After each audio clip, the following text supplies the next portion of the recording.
guys, dito tayo sa quick loan. Search natin yung unionbankph.com at ito yung lalabas. How to apply.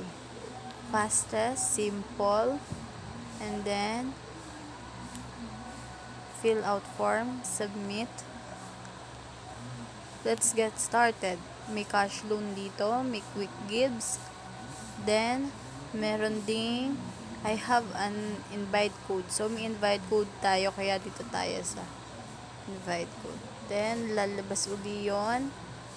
Then, dito sa baba may invite code. So, ilalagay natin yung invite code natin dyan. Tapos, click. Okay. Loading.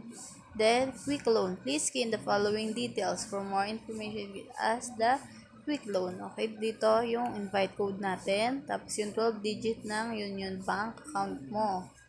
So, ilalagay mo dyan. Tapos yung email mo, pati number mo. Then, magsisend yung OTP sa inyong register number ng Union Bank.